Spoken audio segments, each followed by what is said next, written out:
ओम नमः सिद्धेभ्य। ओम शुद्धात्मने नमः। नमो अरिहन्ताणं, नमो सिद्धाणं, नमो आयरीयाणं, नमो उवज्झायाणं, नमो लोये सर्वसाहुणम्। सिद्धम शुद्धम परमेय जिनेन्द्रवरनेमि चन्दमकलङ्कम् गुणरयणभूषणोदयं जीवस्वपरुवरं मोक्षम्। નેમિચંદ આચાર્ય વિરચિત ગોમત સાહેબ છે એમના આધારે અર્થાત ધવલાના આધારે આપણે ગુણસ્થાનનું પ્રકરણ જોઈ રહ્યા છે. એમાં પારિભાષિક શબ્દો જે શરૂઆતમાં છે એ ખાસ જોઈ રહ્યા છે. એમાં આપણે જે 10 કરણ હતા એ તો સવિસ્તારથી ચર્ચા કરી. હવે જે બીજા પારિભાષિક શબ્દો છે તે આપણે જોઈ રહ્યા છે. તો આપણે પહોંચ્યા હતા પ્રશ્નાર્થથી શરૂ કર્યો તો ફરીથી શરૂ કરીએ. પ્રશ્ન 28. ક્ષય કોને કહે છે? કર્મોનું આત્માથી સર્વથા દૂર થવું તેને ક્ષય કહે છે. આ સામાન્ય પરિભાષા છે. એટલે ઉપશમ અને ક્ષયમાં શું ફેર છે? તો ઉપશમમાં તો કર્મો દબાઈ જાય છે પણ સત્તા છે, અને ક્ષયમાં શું થાય છે? તો સત્તા જ નથી રહેતી, સત્તાનો જ નાશ થાય છે. એને ક્ષય કહેવામાં આવે છે. જેમ કે ગ્લાસ હોય એમાં ગંદુ પાણી હોય તો જે મેલપ છે એને બેસાડી દેવું એને ઉપશમ કહે છે, અને મેલને ગ્લાસમાંથી કાઢી જ નાખવું તો ચોખ્ખું પાણી જ રહે છે, એને ક્ષય કહેવામાં આવે છે. તો ઉપશમ અને ક્ષયનો ડિફરન્સ આ છે. તો જો કર્મોનું આત્માથી સર્વથા દૂર થવું તેને ક્ષય કહે છે. આગળ, કર્મોની કર્મરૂપથી નાશ થવાને અર્થાત અકર્મ દશા થવાને ક્ષય કહે છે. આ બીજી પરિભાષા. કર્મોની કર્મોરૂપથી નાશ થવાને, એટલે પહેલા તો કર્મો હતા પછી અકર્મ દશા પાઈમાં, તો કર્મની દશાની નાશ થયું એને પણ ક્ષય કહેવામાં આવે છે. તો આ જે પરિભાષા છે એ પણ બહુ સ્થૂળ પરિભાષા છે. વાસ્તવમાં શું થાય છે, જ્યારે તમે કર્મ યોગનો શાસ્ત્રનો અભ્યાસ કરશો તો વાસ્તવિક શું થાય છે, ક્ષયનો શું અર્થ છે, તો તમને ખ્યાલ આવશે. આપણે થોડીક સમજવાની કોશિશ કરીએ. જેમ કે જ્યારે જીવને શાયિક સમ્યક દર્શન થાય છે તો એમની સત્તામાંથી 7 પ્રકૃતિઓનો નાશ થાય છે. 7 પ્રકૃતિઓનો નાશ થાય તો જ શાયિક સમ્યક દર્શન પ્રાપ્ત થાય. એ 7 પ્રકૃતિ કઈ છે? તો મોહનીય કર્મની 7 પ્રકૃતિઓ છે જેના નાશથી શાયિક સમ્યક દર્શન થાય છે. તો મોહનીયમાં પણ 2 સબ ડિવિઝન્સ છે. એક તો દર્શન મોહનીય, એક ચારિત્ર મોહ છે. તો દર્શન મોહનીયની 3 પ્રકૃતિઓ છે. જેમાં છે મિથ્યાત્વ, સમ્યક મિથ્યાત્વ અને સમ્યક્ત્વ. તો આ ત્રણનો જ્યારે નાશ થાય છે ત્યારે શાયિક સમ્યક દર્શન પ્રગટ થાય છે. અને જે ચારિત્ર મોહનીય છે એમાં અનંતાનુબંધી ક્રોધ, માન, માયા, લોભ, આ 4 પ્રકૃતિઓનો પણ નાશ થાય છે.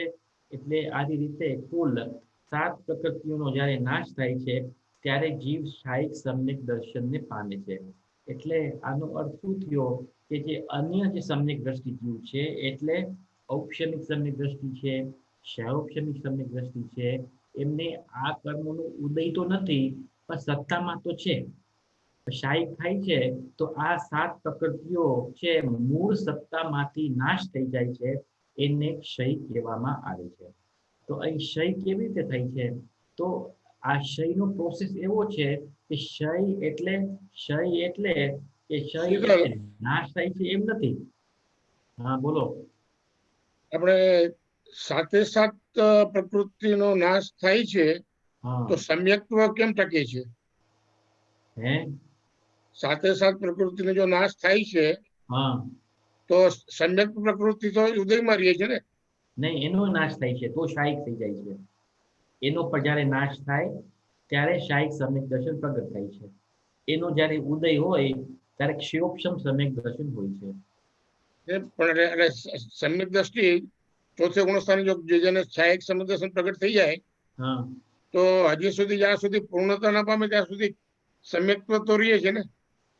એ તો જે છે ને ચોથે ગુણ સ્થાને જે રહે જ છે, પણ સાતે પ્રકૃતિઓનો નાશ થશે ત્યારે જ એ શાયિક સમ્યક દ્રષ્ટિ છે. સત્તામાંથી નાશ થાય ત્યારે જ એ શાયિક સમ્યક દ્રષ્ટિ છે.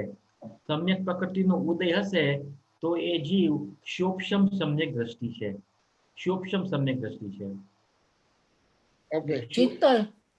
શીતલ કેમ કે દર્શન મૌનીની મિથ્યાત્વની ઈ જ ત્રણે પ્રકૃતિ મિથ્યાત્વની છે એટલે દર્શન મૌનીની 3 પ્રકૃતિઓ છે. દર્શન મૌનીની એ 3 પ્રકૃતિઓ છે. એટલે દર્શન સૂક્ષ્મ સમ્યક દર્શનમાં આપણે જોશું, આગળ આવશે ત્યારે ખુલાસો કરશું. એટલે એમાં સૂક્ષ્મમાં એનો ઉદય રહે છે. એટલે સાતેનો ઉદય નથી, સાતેનો ઉદય નથી, પણ સત્તામાં પડી છે. તો એ કયું સમ્યક દર્શન છે? બોલો તો સહી. હે ક્ષયોપશમ નહીં, સોરી પાછું કે તો ફરીથી ઉપશમ. એટલે શું છે ડિફરન્સ? કે સાતે પ્રકૃતિઓનો ઉદય તો નથી. ઉદય નથી એટલે સમ્યક દર્શન નિર્મળ છે, છતાં પણ સાતે પ્રકૃતિઓ સત્તામાં પડી છે. તો ત્યારે એમને ઉપશમ સમ્યક દર્શન કહેવામાં આવે છે. અને સાતે કર્મ પ્રકૃતિઓનો જ્યારે નાશ થાય છે ત્યારે શાયિક સમ્યક દર્શન કહેવામાં આવે છે. અને જ્યારે બીજા જે 6 પ્રકૃતિઓ છે, કીધું બધા સાથેનો નાશ થાય છે ત્યારે શાયોપશમિક, તું એમ બોલ્યો. અચ્છા, શાયિક સમ્યક દર્શન થાય છે ત્યારે શાયિક થાય છે. અને જ્યારે 6 નો અનુદય હોય છે, 6 પ્રકૃતિઓનો અનુદય હોય છે અને સમ્યક પ્રકૃતિઓનો જ ઉદય હોય છે, ત્યારે શાયિક સૂક્ષ્મ સમ્યક દ્રષ્ટિ હોય છે.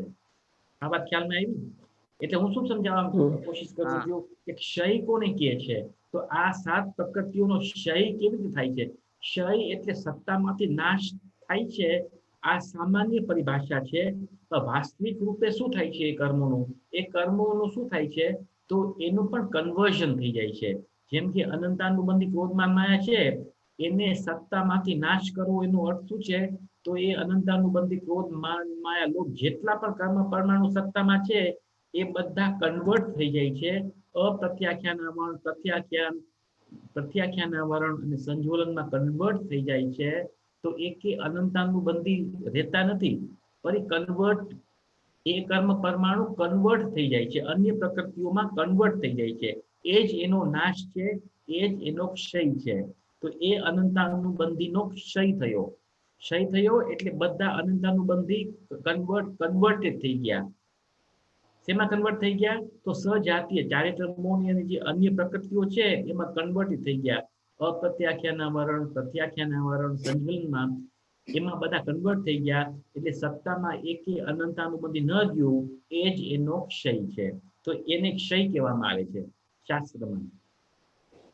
બીજું એટલે એ થયું ચારિત્ર મૌનીનું. હવે દર્શન મૌનીમાં પણ 3 જોયા હતા. એક તો મિથ્યાત્વ છે, સમ્યક મિથ્યાત્વ છે અને સમ્યક પ્રકૃતિ છે. એમનું પણ એવી જ રીતે કન્વર્ઝન થાય છે. કેવી રીતે કન્વર્ઝન થાય છે? તો જે મિથ્યાત્વ પ્રકૃતિ છે એ સમ્યક મિથ્યાત્વમાં કન્વર્ટ થાય છે અને સમ્યક મિથ્યાત્વ સમ્યક્ત્વમાં કન્વર્ટ થાય છે. અને સમ્યક્ત્વના પણ હર સમય ઉદય આવીને એનો નાશ થાય છે. તો એવી રીતે એ પણ 3 પ્રકૃતિ જાય છે સત્તામાંથી. અને બીજું જે અનંતાનુબંધી 4 પણ જાય છે. એવી રીતે કુલ મળીને 7 પ્રકૃતિઓનો સત્તામાંથી ક્ષય થાય છે, એને ક્ષય કહેવામાં આવે છે. આ વાત સમજમાં આવી? આગળ તો એટલે આ જે પરિભાષાઓ છે બહુ સ્થૂળ પરિભાષા છે. એટલે આપણે સામાન્ય રીતે એમ લાગે ક્ષય એટલે નાશ થવો, તો એ પણ સમજવું જોઈએ ને, નાશ કેવી રીતે થાય છે એમ. આગળ હવે શ્રેણી, પ્રશ્ન 29. શ્રેણી ચડવાને પાત્ર કોણ હોય છે? શ્રેણી એટલે કયું ગુણસ્થાનો છે? શ્રેણીના ગુણસ્થાનો કયા ગુણસ્થાનો છે? 8 થી ઉપરના. 8 થી ઉપરના બધાય નથી. 8 ની ઉપરના બધાય નથી શ્રેણીના ગુણસ્થાનો. એટલે 8 થી 12 8 થી 10 8 થી 12 એટલે 8 થી 12 છે એ શ્રેણીના ગુણસ્થાનો છે. તો એમ પૂછે છે એટલે શ્રેણી ચડવાને પાત્ર કોણ હોય છે, એટલે શ્રેણી કોણ ચડી શકે છે? તો આગળ જો ઉત્તર એનો. શ્રેણી પેલા તો આ પંચમ કાળમાં ચડી શકાય કે ન ચડી શકાય? પંચમ કાળમાં ન ચડી શકાય. ના ચડી ન શકાય. ચડી શકાય. તો શ્રેણી ચોથા આરામાં જ ચડી શકાય, પાંચમા આરામાં શ્રેણી તો ન ચડી શકાય. એટલે આપણે મેક્સિમમ ગુણસ્થાન ક્યાં સુધી પામી શકીએ? તો 7મા ગુણસ્થાન સુધી જ મેક્સિમમ ગુણસ્થાન છે આપણું. આગળ આપણે નથી જઈ શકતા. મુનિ પણ અંગીકાર કરી શકીએ છીએ, એટલે 6, 7મા ગુણસ્થાનમાં આપણે જઈ શકીએ છીએ, પણ એમના ઉપરના ગુણસ્થાનોમાં આપણે નથી જઈ શકતા. એનું કારણ શું છે? એક તો જીવનો એટલો પુરુષાર્થ નથી, બીજું એમ કારણ છે કે જે આ જે સનન છે ને, એટલે હાડકાની મજબૂતાઈ એ પણ પંચમ આરામાં નથી હોતી. કારણ કે કોણ શ્રેણી ચડે છે? તો જે સનનના 6 પ્રકાર છે. સનન એટલે હાડકાની મજબૂતાઈ, એના 6 પ્રકાર છે. તો પંચમ આરામાં નીચેના 3 હીન સનન છે, ઉપરના 3 સનન નથી, એટલે પણ પંચમ આરામાં શ્રેણી ચડવાનો નિષેધ છે. કારણ કે પુરુષાર્થ પણ નથી અને એવો શરીરનો બાંધો પણ આપણો નથી હોતો. તો અહીં ઉત્તર આપે છે. એક પ્રશ્ન. સનન નું તે લીધું ને, તો જન્મથી જે સનન હોય એ પછી બદલી શકે કે એ નહીં? એના બદલે એ જ બન્યું છે, એ જ હોય છે સનન. ઉત્તર. સાતિશય અપ્રમત વિરત નામના 7મા ગુણસ્થાન વર્તી મુનિરાજ શ્રેણી ચડવાના પાત્ર છે. શું જવાબ આપે છે? પહેલા તો શ્રેણી કોણ ચડી શકે છે? તો એક તો મુનિરાજ જ શ્રેણી ચડી શકે છે, એટલે મિથ્યા દ્રષ્ટિ પર નથી ચડી શકતા. ચોથા ગુણસ્થાન વાળા અવિરત સમ્યક દ્રષ્ટિ પર નથી ચડી શકતા, અને 5મા ગુણસ્થાન વાળા દેશ સંયત પણ નથી ચડી શકતા. પણ મહામુનિ હોય છે, જે ભાવલિંગ સંત હોય છે, એ જ તો શ્રેણી ચડી શકે છે, અન્ય કોઈ નથી ચડી શકતા. અને એમાં પણ કેવા હોય છે? તો અપ્રમત વિરત, એટલે 6થા ગુણસ્થાનથી પણ શ્રેણી આરોહણ નથી થઈ શકતી, પણ 7મા ગુણસ્થાનમાં હશે મુનિરાજ તો જ એ શ્રેણી ચડી શકે છે. ત્રીજી વાત, એ અપ્રમત વિરત પણ કેવું છે? તો સાતિશય અપ્રમત વિરત છે. અપ્રમત વિરત એટલે 7મા ગુણસ્થાનનું નામ અપ્રમત વિરત છે. 6થા ગુણસ્થાનનું નામ પ્રમત વિરત છે. 7મા ગુણસ્થાનનું નામ અપ્રમત વિરત છે. તો એમાં પણ જે 7મા ગુણસ્થાન એટલે અપ્રમત વિરત મુનિરાજ હોય છે, એમાં પણ એ સાતિશય અપ્રમત વિરત હોવા જોઈએ. સાતિશયનો અર્થ શું છે? એટલે અપ્રમત ગુણસ્થાન. 7મા ગુણસ્થાનના 2 પ્રકાર છે. એક તો સ્વસ્થાન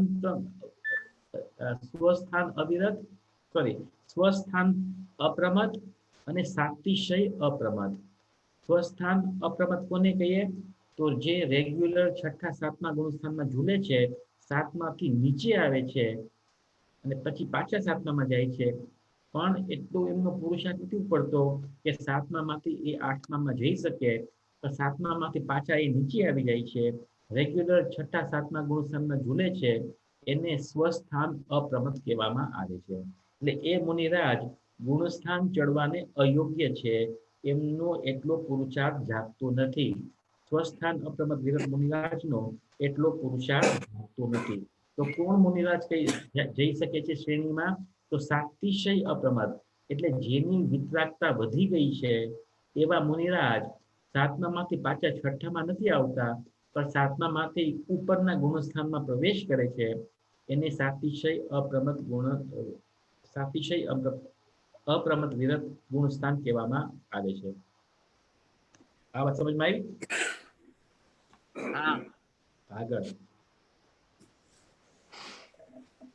આગળનો પોઈન્ટ જો. શાયિક સમ્યક દ્રષ્ટિ અપ્રમત મુનિરાજ ઉપશમ અથવા ક્ષપક શ્રેણી ચડી શકે છે, પરંતુ દ્વિતીયોપશમ સમ્યક દ્રષ્ટિ માત્ર ઉપશમ શ્રેણી ચડી શકે છે. આજે જરાક સમજવું કઠણ હશે જો અભ્યાસ નહીં હોય તો થોડુંક સૂક્ષ્મ છે. એમાં તો પહેલા તો તમને એમ સમજવું પડશે કે 3 પ્રકારના સમ્યક્ત્વ ક્યાં ક્યાં છે, અને શ્રેણી છે એ પણ 2 પ્રકારની છે, એ પણ સમજવું પડશે. તો જ આ સેન્ટન્સ સમજવામાં આવશે, નહીતર સમજવામાં નહીં આવે. પહેલા આપણે બહુ ટૂંકામાં જે 3 પ્રકારના સમ્યક્ત્વ છે ને એને આપણે સમજી લઈએ પહેલા તો. પછી આપણે 2 પ્રકારની જે શ્રેણીઓ છે એ થોડીક આપણે સમજવાની કોશિશ કરશું. તો જો કરું છું, આ એક ગ્લાસ છે, પછી આ બીજો ગ્લાસ છે, અને આ ત્રીજો ગ્લાસ છે. એમાં માની લો કે ત્રણેયમાં પાણી ભર્યું છે. આમાં પાણી ભર્યું છે, પાણી ભર્યું છે, પાણી ભર્યું છે, બરાબર. તો આ જે છે એ ઉપશમ સમ્યક દ્રષ્ટિ છે. ઉપશમ છે, આ ક્ષયોપશમ છે સમ્યક દ્રષ્ટિ. આ શાયિક છે, શાયિક સમ્યક દ્રષ્ટિ છે. ઉપશમ, ક્ષયોપશમ, શાયિક. તો આમાં શું ફેર છે? તો ઉપશમમાં 7 પ્રકૃતિઓ નીચે બેઠેલી છે ને ઉપર નિર્મળ પાણી છે. તો આ સમ્યક દ્રષ્ટિ નું સમ્યક દર્શન કેવું છે? તો નિર્મળ સમ્યક દ્રષ્ટિ છે, નિર્મળ સમ્યક દર્શન છે. અને ક્ષયમાં શું થાય છે? ક્ષાયિકમાં શું થાય છે? તો જે અહીં જે મેલ છે ને એ મેલ પણ નથી, એટલે આખું પાણી સ્વચ્છ છે. અહીં પણ પાણી સ્વચ્છ છે, પણ મેલ નીચે બેસી ગયો છે. તો આ મેલમાં આપણે શું લેશું? આ કયો મેલ છે નીચેનો? હે?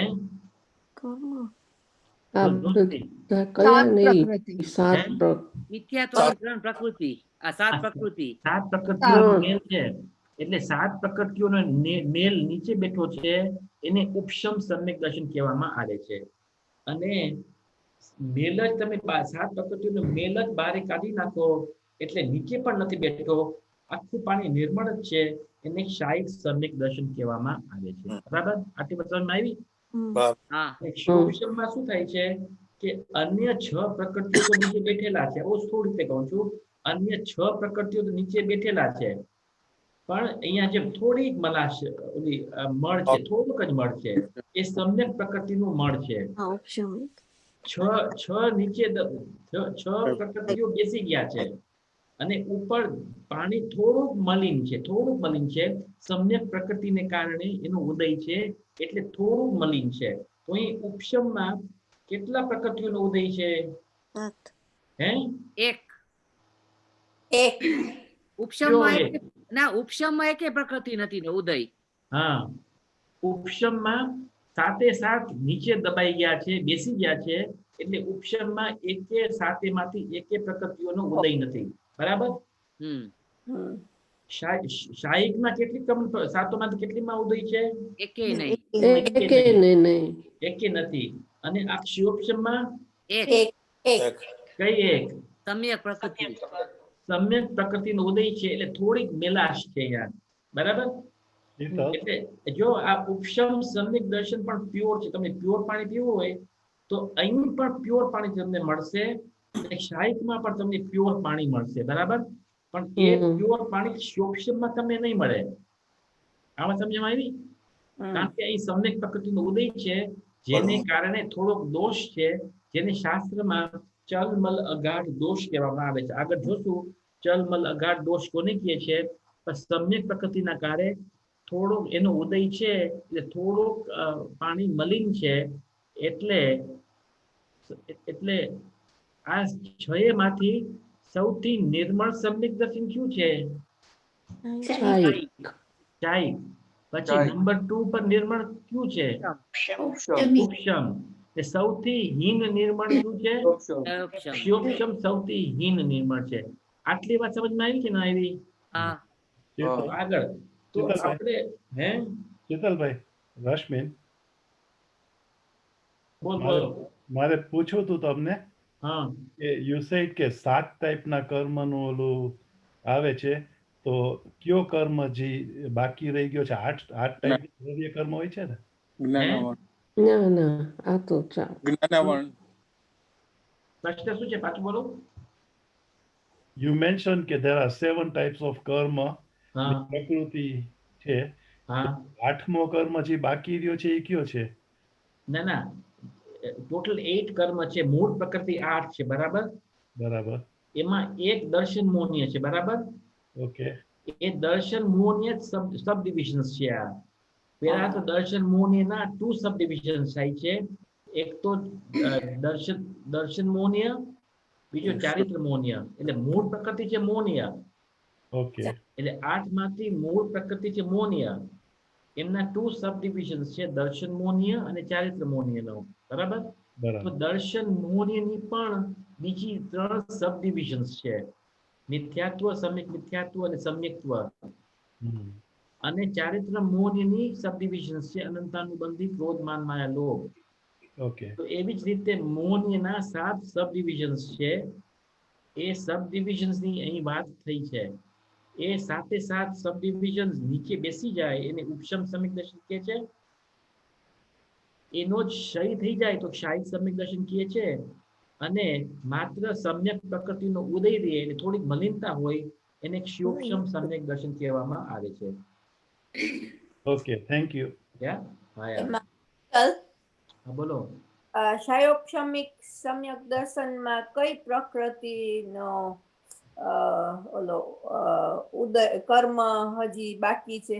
છ તો ક્ષય થઈ ગયું. સમ્યક પ્રકૃતિ. સમ્યક પ્રકૃતિ. ઓકે, સમ્યક પ્રકૃતિ.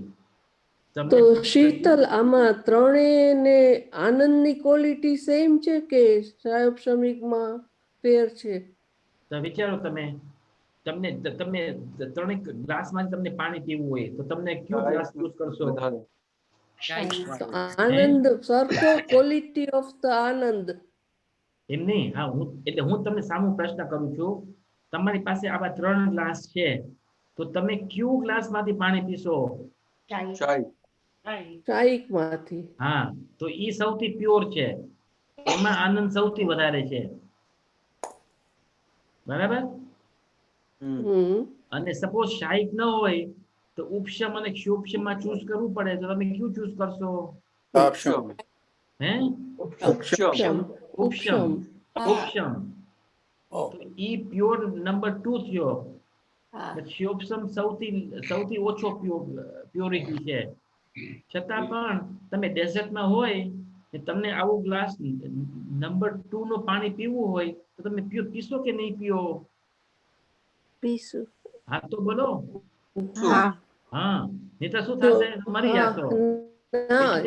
એટલે જીવ સંસારમાં જન્મ મરણ કર્યા જ કરે છે, કારણ કે આવું પાણી પીતો નથી. એટલે સમજમાં આવ્યું? આગળ તો જો આ 3 સમ્યક દ્રષ્ટિ છે, બરાબર? એટલે હવે આના ખાલી આપણે ગુણસ્થાનો વિચારીએ. ઉપશમ સમ્યક દ્રષ્ટિના ગુણસ્થાન ક્યાં ક્યાં છે, ક્ષયોક્ષમના ક્યાં ક્યાં છે અને ક્ષાયિકના ક્યાં ક્યાં? થોડું વિચારીએ તો આ તમને સેન્ટેન્સ સમજવામાં આવશે. તો ઉપશમ સમ્યક દ્રષ્ટિના ગુણસ્થાનો છે 4 to 11. ક્યાં છે? 4 to 11. બરાબર? ક્ષયોક્ષમના છે 4 to 7. ક્યાં છે? 4 to 7. 4 to 7. ને આ શાયિકના ક્યાં હશે ગુણસ્થાન? 4 to complete. હે? કેવળ ડન. 14. હે? 14 ચોથું ને 13 ચોથેથી 4 થી 14 છે, બરાબર? 4 થી 14 છે. એટલે 4 to 11, 4 to 7 ને 4 થી 14. તો આપણે જોયું કે શ્રેણીના ગુણસ્થાન ક્યાં છે? 7 થી 12. 8 to 12. હા, તો હવે તમે કયો કે આ ત્રણેયમાંથી કયો સમ્યક દ્રષ્ટિ શ્રેણી ચડી શકશે? શાયિક. બે ઉપશમ અને આપણે ઓલા શાયિક. આપણે ઉપશમ અને ક્ષાયિક. હા, શાયિક તો ચડી જ શકશે, પણ ઉપશમ પણ ચડી શકશે. હા, ઉપશમ ચડી શકશે ને? એ 11માં 5 પડી જાય. એટલે જો ઉપશમ છે ગુણસ્થાન 4 થી 11, એટલે એ પણ ચડી શકશે શ્રેણી. અને શાયિકમાં ચડી શકશે શ્રેણી, પણ ક્ષયોપશમ વાળો ચડી શકશે કે નહીં ચડી શકશે? નહીં ચડે. નહીં ચડી શકશે, કારણ કે એનું ગુણસ્થાન છે 4 થી 47. હા, એટલે આ સીધો સાદો અર્થ શું નીકળે છે? શું નીકળે છે કે ક્ષયોપશમ સમ્યક દ્રષ્ટિ છે એમાં મલિનતા છે, એટલે એટલી મલિનતા શ્રેણી ચડવા માટે બાધક છે. ફરીથી ક્ષયોપશમ સમ્યક દર્શન છે એમાં સમ્યક પ્રકૃતિનો ઉદય છે, એટલે ચલમલ અઘાત એવા દોષ છે, એટલે એ દોષ ને કારણે એ સમ્યક દર્શનમાં થોડીક મલિનતા છે, અને થોડીક પણ મલિનતા સમ્યક દર્શનમાં હશે ને તો એ જીવ શ્રેણી આરોહણ માટે અપાત્ર છે. આ વાત સમજમાં આવી? હા. આગળ શીતલ, હા બોલો. હાજી, ઓપશમ સમ્યક દ્રષ્ટિ છે, ઓપશમ ભાવ દબાવીને કર્યું છે, અને પોતામાં ઓપશમિક ભાવ છે, તો ઈ સમ્યક દ્રષ્ટિ તો ખાલી ઓપશમિક તો ફર્સ્ટ ટાઈમ સમ્યક દર્શન થાય ત્યારે જ હોય છે નોર્મલી. તો દ્વિતીયોપશમ જેને શ્રેણી ચડવું છે ને એને દ્વિતીયોપશમ સમ્યક દર્શન પ્રગટ થાય છે. એને દ્વિતીયોપશમ સમ્યક દર્શન, એનું જ્યારે આગળ કથન આવશે ત્યારે આપણે કરશું વાત, ત્યારે કરશું, હમણાં નથી ખુલાસો કરતો. પહેલા આટલું સમજો, પછી આગળ સમજશું. ઓકે, બરાબર? તો એટલે આપણે એમ નક્કી કર્યું કે ક્ષયોપશમ સમ્યક દ્રષ્ટિ છે એમાં થોડીક મલિનતા છે, તો એ થોડીક મલિનતા પણ મલિનતાના કારણે એ જીવ શ્રેણી આરોહણ નથી કરી શકતો. એટલે શ્રેણી આરોહણ માટે પણ સમ્યક દર્શનમાં જરા પણ દોષ ન હોવો જોઈએ. એટલે ઉપશમ સમ્યકોમાં પણ જરા પણ દોષ નથી, કારણ કે 7 પ્રકૃતિનો ઉદય નથી, અને શાયિકમાં પણ 7 પ્રકૃતિનો ઉદય નથી. એટલે આ બંને જે સમ્યક દર્શન છે, જે ઉપશમ સમ્યક દૃષ્ટિ છે, જે શાયિક સમ્યક દૃષ્ટિ છે, એ જ શ્રેણી ચડી શકશે, અને ક્ષયોપશમ સમ્યક દ્રષ્ટિ શ્રેણી નહીં ચડી શકે. શીતલ, હા, આપણે શાપ સમ્યક ઓમાં કેવી રીતના કન્વર્ટ થાય ઓપશમ અથવા શાયિકમાં? એ આપણે પછી જોશું. પેલા આટલું સમજો પેલા. ઓકે. એટલે જો જે ઉપશમ સમ્યક દ્રષ્ટિ છે, ઉપશમ સમ્યક દ્રષ્ટિ છે એ ક્યુ શ્રેણી પણ 2 શ્રેણી છે, બીજી ઉપશમ શ્રેણી છે. ઉપશમ શ્રેણી અને ક્ષપક શ્રેણી, એટલે કર્મો દબાવીને આગળ જાય છે એને ઉપશમ શ્રેણી કહેવામાં આવે છે. ચારિત્ર મૌન્ય, એટલે જો જીવ સમ્યક દ્રષ્ટિ છે, બરાબર, એટલે એનો દર્શન મોહનીનો ઉદય નથી, સમ્યક પ્રકૃતિ સિવાય એનો પણ સમ્યક પ્રકૃતિનો પણ ઉદય નથી. એટલે જ્યારે જીવ ઉપશમ સમ્યક દ્રષ્ટિ છે, કાં તો ક્ષપક સમ્યક શાયિક સમ્યક દ્રષ્ટિ છે, તો એમને દર્શન મોહનીનો ઉદય નથી. આ વાત સમજમાં આવી કે નહીં? એને દર્શન મોહનીનો ઉદય નથી, કારણ કે એમને ત્રણેય દર્શન મોહની પકડને કાં તો દબાવી નાખ્યા છે, કાં તો મૂળ સત્તામાંથી જ નાશ કરી નાખ્યા છે. Sheetal, can you repeat please? હે, તારું વોઇસ બ્રેક થઈ ગયું, તો કેન યુ રિપીટ પ્લીઝ? હા શ્યોર. હું શું કહું છું કે આ જે શ્રેણી ચડે છે તો એ કાં તો ઉપશમ સમ્યક દ્રષ્ટિ હોય, કાં તો શાયિક સમ્યક દ્રષ્ટિ હોય, બરાબર? અને શ્રેણી આરોહણ એટલે શ્રેણી ચડવું એટલે શું? તો 2 પ્રકાર છે, ઉપશમ શ્રેણી અને ક્ષપક શ્રેણી, 2 શ્રેણીઓ છે. તો ઉપશમ શ્રેણીમાં ચારિત્ર મોહ એટલે 7 પ્રકૃતિનો નાશ થયો, એટલે દર્શન મોહનીનો ઉદય તો છે જ નહીં, બરાબર ને? જોયું ને પેલા, દર્શન મોહની 3 પ્રકૃતિનો ઉદય તો છે જ નહીં, બરાબર. અને ચારિત્ર મોહનીમાં પણ ઘણી બધી પ્રકૃતિઓ છે, પણ માત્ર 4નો જ ઉદય નથી. અનંતાનુબંધી ક્રોધમાન માયાનો જ ઉદય નથી, પણ બીજા તો હોઈ શકે. સંજ્વલનનો તો ઉદય તો છે, કારણ કે મુનિરાજ છે, એટલે સંજ્વલનનો ઉદય તો છે. એટલે જ્યારે શ્રેણી ચડે છે તો કર્મોને દબાવીને ચડે, એને ઉપશમ શ્રેણી કહેવામાં આવે છે. અને જે ચારિત્ર મોહની પ્રકૃતિઓ જે અન્ય બાકી જે છે એમને મૂળમાંથી ક્ષય કરીને આગળ જાય છે, એને ક્ષપક શ્રેણી કહેવામાં આવે છે. આ વાત સમજમાં આવી કે નહીં? ચારિત્ર નમૂનેની જે અન્ય પ્રકૃતિઓ છે એટલે અનંતાનુબંધી સિવાયની એમને દબાવીને આગળ જવું એને ઉપશમ શ્રેણી કહેવામાં આવે છે. અને એમને મૂળક્ષય કરીને આગળ જવું એને ક્ષપક શ્રેણી કહેવામાં આવે છે. તો એમ છે કે ઉપશમ શ્રેણી વાળો છે જે ઉપશમ સમ્યક દ્રષ્ટિ છે એ ઉપશમ શ્રેણી જ ચડી શકે, ક્ષપક શ્રેણી ન ચડી શકે. આમાં સમજમાં આવી? અને જે શાયિક સમ્યક દ્રષ્ટિ છે એ કઈ શ્રેણી ચડી શકતો હશે? બે એ બે ચડે, એ ઉપશમ પણ ચડે અને શાયિક પણ ચડે. ઉપશમ પણ ચડે અને શાયિક પણ ચડે. શાયિક નહીં, શીતળ, ક્ષપક શ્રેણી ચડે. ક્ષપક ચડે. એટલે જે શાયિક સમ્યક દ્રષ્ટિ છે એ ઉપશમ શ્રેણી પણ ચડે અને ક્ષપક શ્રેણી પણ ચડી શકે છે. તો મારો એવો પ્રશ્ન છે કે શાયિક સમ્યક દ્રષ્ટિ વાળો છે એ ઉપશમ શ્રેણી કેમ ચડતો હશે? એમ કે દબાવીને ચડે છે. હા, તો કેમ? તો ક્ષપક શ્રેણી પર ચડી શકે છે ને, તો કેમ નથી ચડતો? કેમ ઉપશમ શ્રેણી ચડે છે? એટલો અંદરથી નથી ઉપડતો પુરુષાર્થ. હા, શાયિક સમ્યક દ્રષ્ટિ છે પણ સંજોલન કસાયની જે 4 ચોકડી છે એમાંનો હજી છે એને ઉપશમ કરતો જાય છે, કારણ કે બાકીની 3 ચોકડીનો તો અભાવ થઈ ગયો છે. સંજોલનનો તો બંનેમાં છે.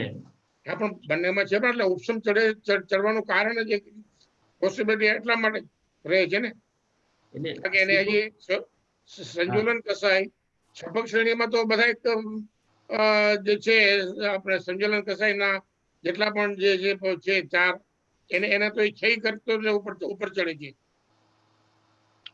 એટલે સીધો સાદો જવાબ એમ છે નથી શીતળ, પરિણામની વિશુદ્ધતા નથી એટલી. એટલે સીધો સાદો જવાબ એમ છે કે એનો હજી અરિહંત પરમાત્મા થવાનો કાળ નથી આવ્યો હજી, એટલે એ ઉપશમ શ્રેણી ચડે છે.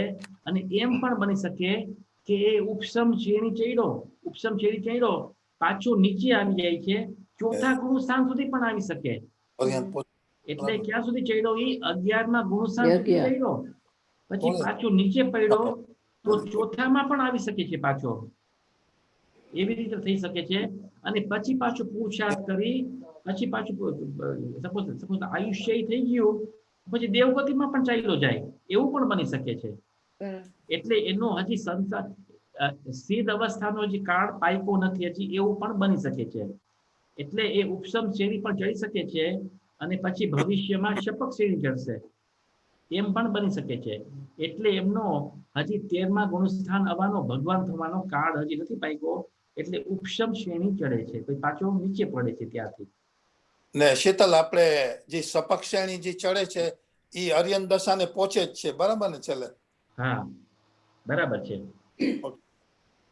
એટલે છે ને આ ઉપશમ શ્રેણી છે ને એ ઓલું છે 2-way રિટર્ન ટિકિટ છે. તમે હોલિડેમાં જાઓ તો પ્લેનની ટિકિટ કેવી કાપો તમે? રિટર્ન ટિકિટ છે. એ ઉપશમ શ્રેણી વાળો રિટર્ન ટિકિટ છે, ને ક્ષપક શ્રેણી છે એ 1-વે ટિકિટ છે. એટલે હવે જો પાછું વાંચશું તો ખબર પડશે. ગાયન હતું ને શીતળ? નતું ગાયન? ઓલું ગાયન હતું ને, one way ticket, one way ticket, one way ticket to the moon, to heaven. One way ticket to the મોક્ષ, heaven. ભક્તિ કરજે નવી તૈયાર આ શ્રેણીની. ચાલો આ પૂછી રાખું છું. હવે જો શીતલ, હા બોલો. કે ઉપશમ શ્રેણી જે મુનિરાજ ચડે એ મેક્સિમમ 2 વખત ચડી શકે? મેક્સિમમ 4 વખત ચડી શકે. 4 વખત શ્રેણી, ઉપશમ શ્રેણી? એટલે સેમ ભાવમાં 2 વાર ચડી શકે, પણ ટોટલ ભાવમાં 4 વાર ચડી શકે. અચ્છા, એમ છે? હા, એમ છે. ઓકે. ને સપક શ્રેણી કેટલી વાર ચાલી શકશે? એક જ વખત. એક જ વખત. One way one way ticket. જો હવે આપણે વાંચશું ને તો તમને ખ્યાલ આવશે. જોજો હવે જો વાંચી જો. શાયિક સમ્યક દ્રષ્ટિ અપ્રમત મુનિરાજ, એટલે શાયિક સમ્યક દ્રષ્ટિ છે, અપ્રમત મુનિરાજ છે, ઉપશમ અથવા શપક શ્રેણી ચડી શકે છે, પરંતુ દ્વિતીયોપશમ એટલે ઉપશમ સમ્યક દ્રષ્ટિ માત્ર ઉપશમ શ્રેણી ચડી શકે છે. સ્પષ્ટ ખ્યાલ આવ્યો ને? આગળ પ્રશ્ન 30 પહેલા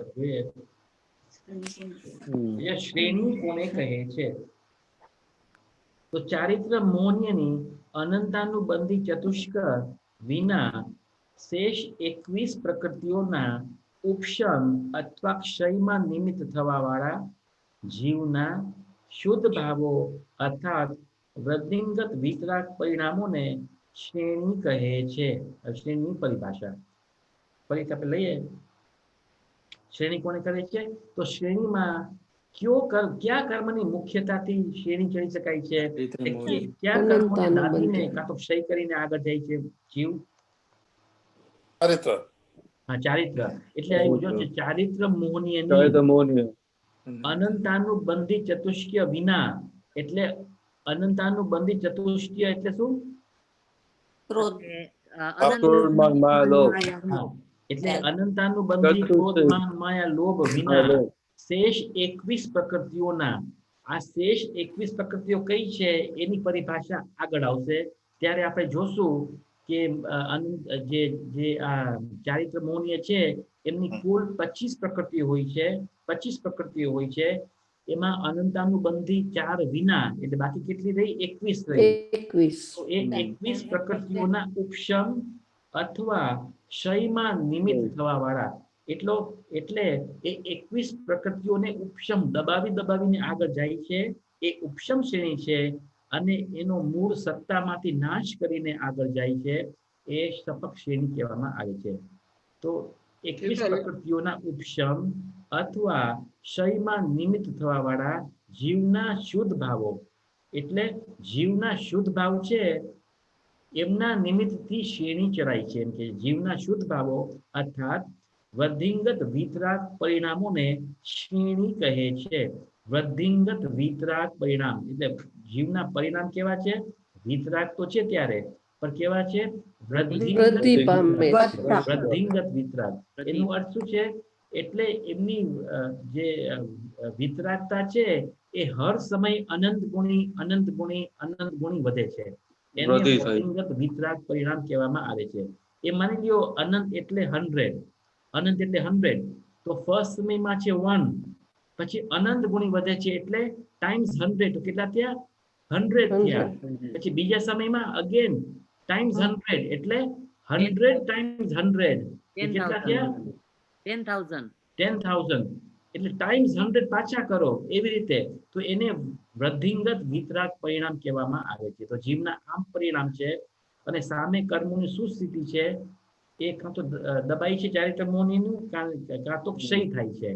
એટલે બંને પરિણામ અહીંયા બતાવે છે. જીવના કેવા પરિણામ છે અને કર્મમાં શું ઉથલપાથલ થાય છે એ બંનેની પરિભાષામાં અહીં વ્યાખ્યા કરવામાં આવી છે. આ વાત સમજાય કે નહીં? શીતલ, હા, જે મેં પેલો પ્રશ્ન તને જોડો નતો કર્યો કે 7 પ્રકૃતિનો ક્ષય થઈ જાય છે, તો એટલે કે ટોટલ 28 પ્રકૃતિ છે, એમાંથી 7 નો ક્ષય થાય છે, 21 બાકી રહે છે. એટલે કે સમ્યક ચોથે ગુણસ્થાને, પછી 5મા ગુણસ્થાને, 6ઠા ગુણસ્થાને, અને જેમ આગળ વધતા જાય એમ 4 ચોકડી, એક ચોકડીનો અભાવ થતો જાય છાયિક સમ્યક દ્રષ્ટિને. એમ નથી. કારણ કે 5મા ગુણસ્થાનમાં પણ 6ઠા ગુણસ્થાનમાં પણ 21 પ્રકૃતિઓ હજી છે. 21 પ્રકૃતિઓ હજી છે. 7મા ગુણસ્થાનમાં પણ છે હજી 21 પ્રકૃતિઓનો.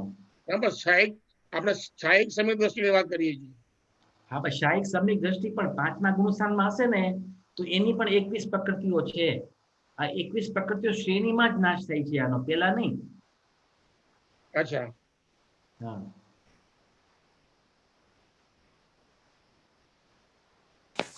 આગળ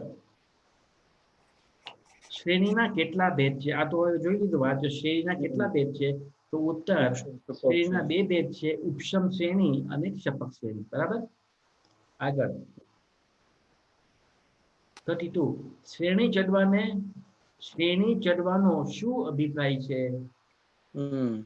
આગળ 7મા ગુણસ્થાનથી આગળ આ જીવ ક્રમથી શુદ્ધ ભાવોને અર્થાત વિતરાગતાને વધારતો જ જાય છે, તેને શ્રેણી ચડવું કહે છે.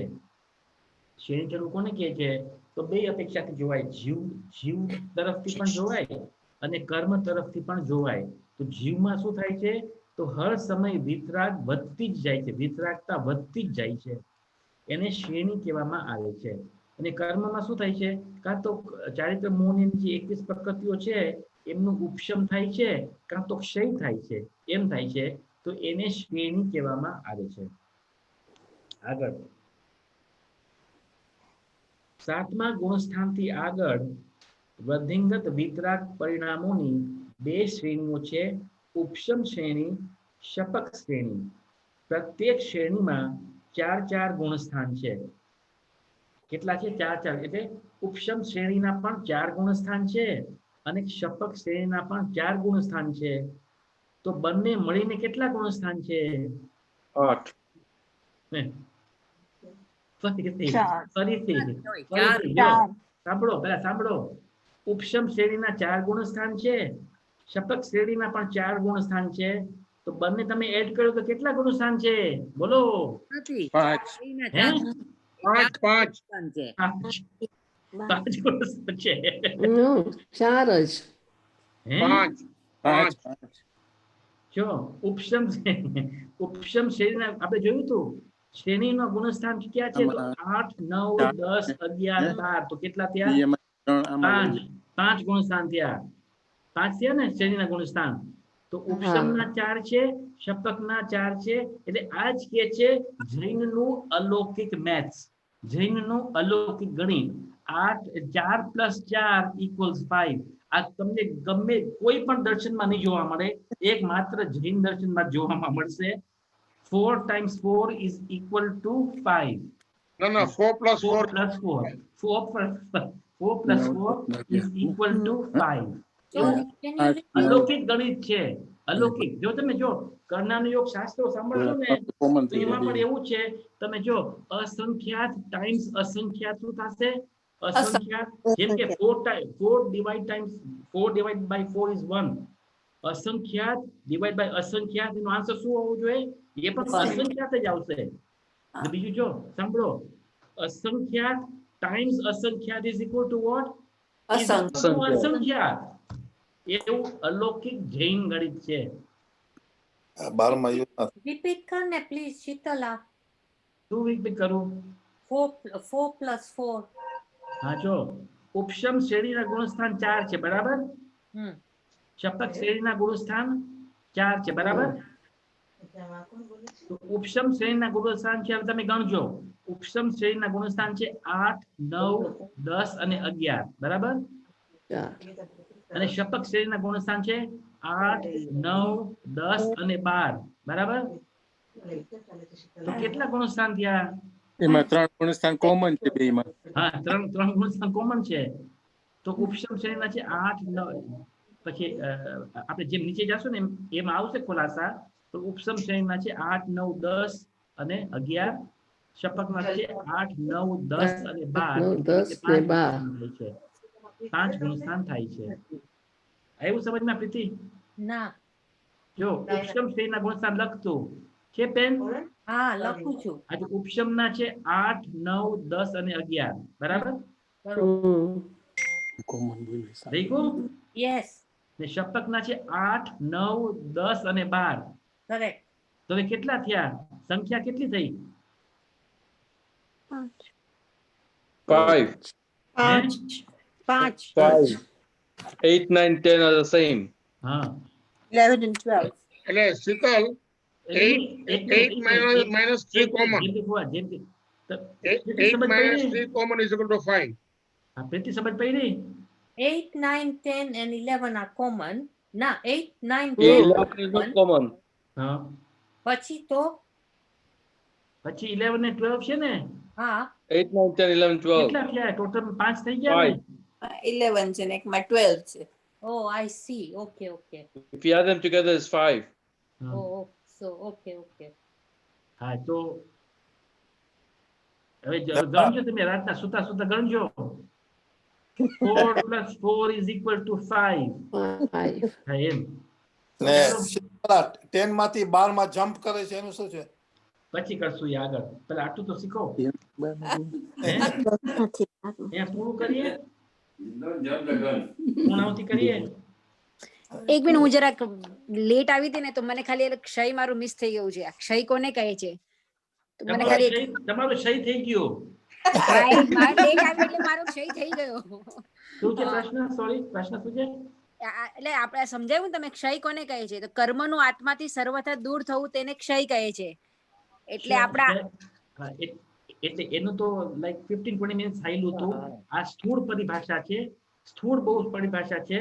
એટલે કર્મનું અકર્મ રૂપ થઈ જવું એટલે જેમ પાણી હોય છે ગંદુ પાણી નીચે બેસે એનું ઉપશમ બરાબર ગંદા પાણીને તમે કાઢી નાખો અને પાણી આખું નિર્મળ છે અને ક્ષય કહેવાય છે. એ બહુ સ્થૂળ કથન છે.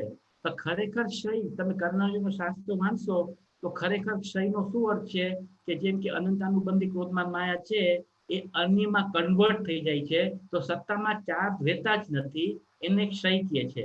અને જે દર્શન મોહની 3 પ્રકૃતિઓ છે મિથ્યાત્વ સમ્યક્ત્વ એનો ક્ષય કેવી રીતે થાય છે તો મિથ્યાત્વનો સમ્યક મિથ્યાત્વમાં કન્વર્ટ થાય છે. સમ્યક મિથ્યાત્વમાં સમ્યક્ત્વમાં કન્વર્ટ થાય છે અને સમ્યક્ત્વનો હર સમય ઉદય આમને ક્ષય થઈ જાય છે. તો એનો ક્ષય કહેવાય આમ ક્ષય થાય છે. આ રીતે ક્ષય થાય છે કન્વર્ટ થઈને ક્ષય થઈ જાય છે. Okay okay okay thank you. સાંભળવાનું ટ્રાય કરીશ. ઓકે આટલું ઓકે ઓકે થેન્ક યુ પૂર્ણાવતી કરીએ ઠીક ચાલુ કરો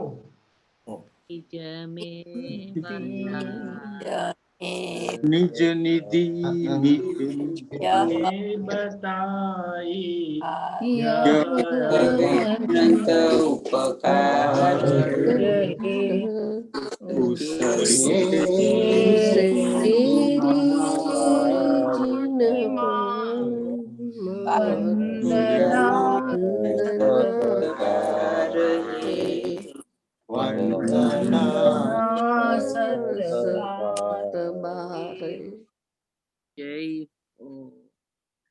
જય બોલાવો આદિ સર્વે મુનિન્દ્ર ભગવાન નો સત્ય દિગંબર જૈન વાત ખાલી કેવી હતી ઓલી જે દ્રવ્ય ગુણ પર્યાયની જે શિબિર આજે શરૂ થઈ ને આપણે સર્વોદય અહિંસા ચેનલ ઉપર યુટ્યુબમાં તો બહુ જ ફાઇન છે અને આઈ વુડ રેકમેન્ડ બધાને સાંભળવાનું. Basically it's based upon a thesis written by Dr. Rakesh Shastri of Nagpur અને એની પછી બુક પણ એ લોકો છપાવવાના છે. તો એના ઉપર આખું દ્રવ્ય ગુણ પર્યાય તમે કહો ને કે રૂબિક્સ ક્યુબ જેમ હોય બધી બાજુથી તમે આખું સમજાવશે. તો ઇટ્સ રિયલી ગુડ. આજે શરૂઆત બહુ ફાઇન થઈ છે. થોડીક બધી હિસ્ટ્રી આપી હતી રાકેશજીએ. શીતલ તને સાંભળવું હોય તો at 2 hours 10 minutes to 2 hours 40 minutes. It's a very interesting history on the first જે હતો એમાં અને ઘણું બધું જૂનું ને જૂના માણસોનું ને it's really good. So I would just recommend જેને બધાને ટાઈમ હોય તો એમ સાંભળતા જાય. એટલે ફર્સ્ટ વન હિસ્ટ્રી છે ફર્સ્ટ લેક્ચરમાં હિસ્ટ્રી અને ફર્સ્ટ જે લેક્ચર છે ને એમાં if you go at 2 hours 10 એના પહેલા વિધાન ને એવું બધું છે. 2 hours 10 આ રાકેશજી છે ને બધું કહે છે how he came about to be doing this PhD.